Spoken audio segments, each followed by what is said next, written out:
Hello everyone, just getting ready to work on my uh, antique wheelchair here. First thing I did was take off the leg rests and got them over here.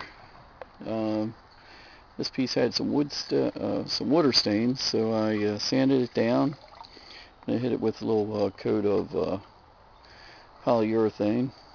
Um, Make it match the rest of the chair. And over here I got the cane soaking. That's been in there for about a half hour or so. And so I'm going to do the bottom first and we'll see how this turns out. You're supposed to use these special caning wedges, but I got some putty knives here. We'll see how it goes. Okay, well, I got the spline tucked into the groove and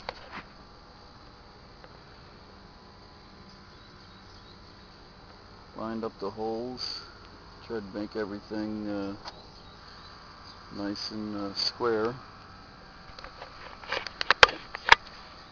Now I got a utility knife with a nice sharp blade. Go around, cut that off a little bit below the surface of the chair. Over here I got my spline soaking, and I'll get that hammered in after I cut that off.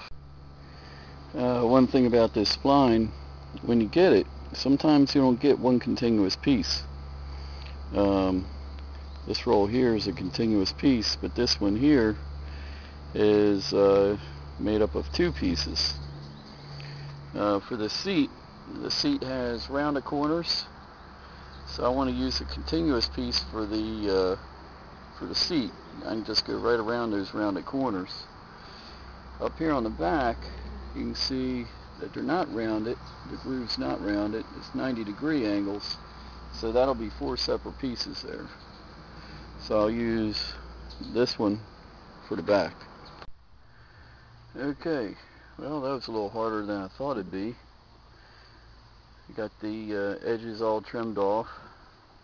I think next time, another method I saw was using a hammer and sharp chisel to trim off the excess. I think I might give that a try, because even though this knife, utility knife, had a nice sharp blade, it still caught on to it and wanted to pull it a little bit.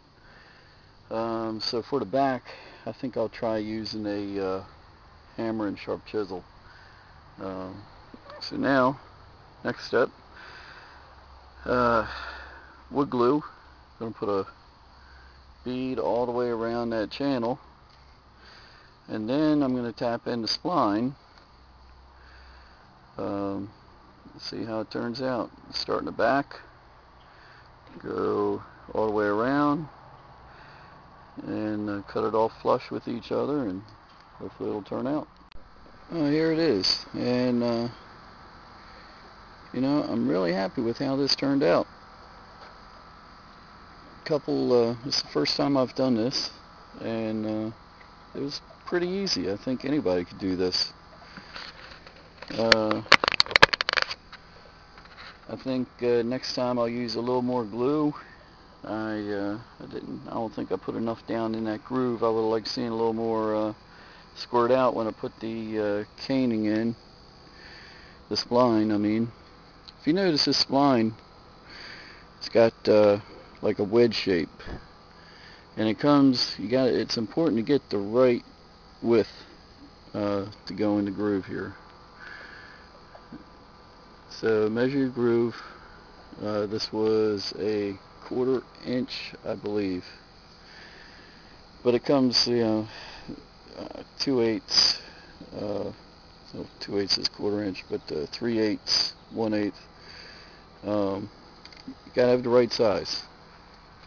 So there it is. Let it dry for at least 24 to 48 hours. I'll hit it with a light stain to match the rest of the chair, and I was going to do the back today, but it took a little longer than I thought it would, so I'll get that tomorrow. But overall, not too bad. So I get this fixed up, and I think I'm looking at a $200 wheelchair there once I get the back on there, get on Craigslist.